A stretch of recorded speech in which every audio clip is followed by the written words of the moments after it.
राहु और 4 के अंक से संबंधित जो मेरा वीडियो अखंड मंथन में है, उनमें से मैं कुछ ही बात को आज फिर रिपीट करूँगा। वो इसलिए कि आवश्यक है, क्योंकि आगे क्या होने वाला है इसका अनुमान करने के लिए इन बातों का उल्लेख आवश्यक है। क्योंकि आज प्रधानमंत्री ने दूसरा लॉकडाउन घोषित किया है, इसके विषय में मैं आज कुछ बात करना चाहता हूँ। सबसे पहले प्रधानमंत्री ने जो लॉकडाउन की घोषणा की थी वो 24 मार्च 2020 को की थी, और ये जो पूरी तारीख है उसके अंकों का योग 13 होता है और 3 और 1 के अंकों का टोटल 4 होता है। तो मतलब कि इस घटनाक्रम में राहु का इन्वॉल्वमेंट था।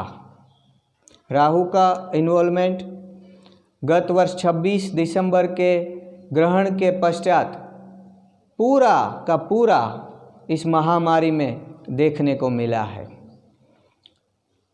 ये राहुजन्य महामारी है, ऐसा ज्योतिषियों का मानना है। तो उन्होंने जो ये पहला लॉकडाउन घोषित किया वो 14 अप्रैल 2020 तक घोषित किया था। 14 अप्रैल 2020 के अंकों का योग भी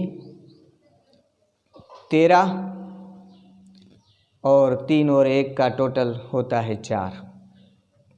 तो इसमें भी राहु का इन्वॉल्वमेंट था। उसके पहले उन्होंने 5 अप्रैल 2020 को प्रकाश पर्व मनाने की जो घोषणा की, जो अनुरोध किया, उस तारीख के अंकों का योग भी 5 + 4 + 2 + 0 + 2 + 0 तो होता है 13 और 3 और 1 का योग होता है 4।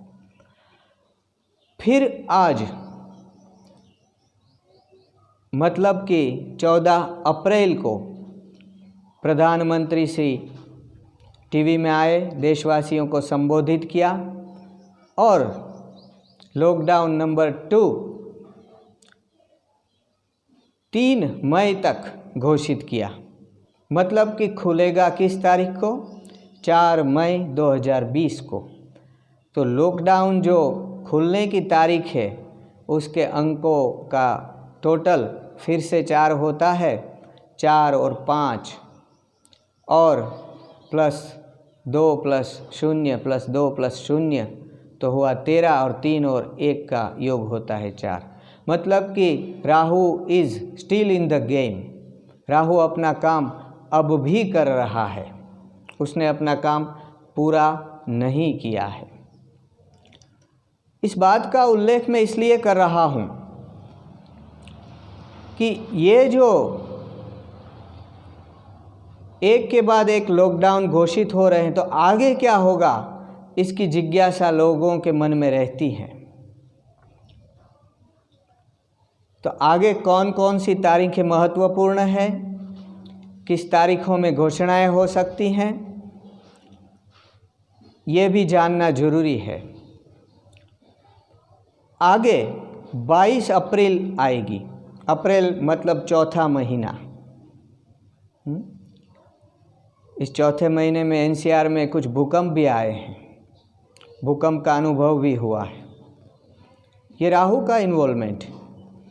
तो 22, 2 और 2 4, ये 22 अप्रैल महत्वपूर्ण सिद्ध हो सकती है। 23 अप्रैल 2020 भी महत्वपूर्ण सिद्ध हो सकती है, क्योंकि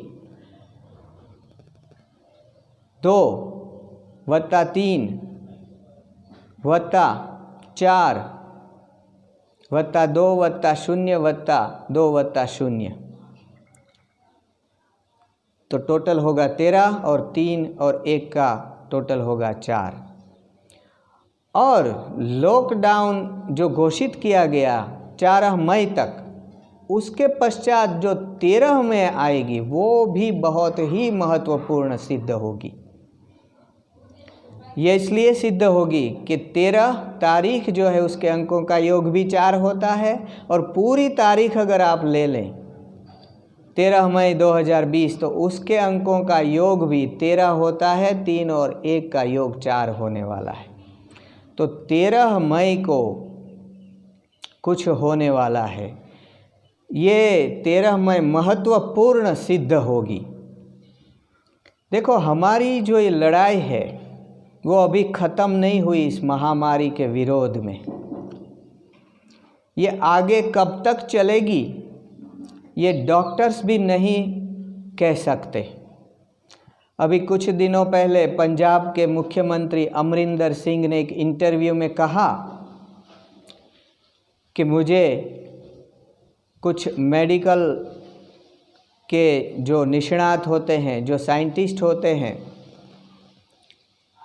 उन्होंने कहा है कि ये जो महामारी है वह सितंबर के मध्य में अपने पीक पर होगी और 58% भारतीयों को अपनी चपेट में ले सकती है।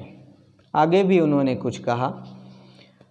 उन्होंने जो कहा वो जानकारी के आधार पर ही कहा होगा, क्योंकि ये मुख्यमंत्री है, पूरे रिस्पॉन्सिबल पर्सन है, और क्योंकि उन्हें तैयारी में भी रहना पड़ता है। तैयारी हमेशा इस प्रकार से करनी चाहिए कि आपदा को अधिक समझ के तैयारी करनी चाहिए।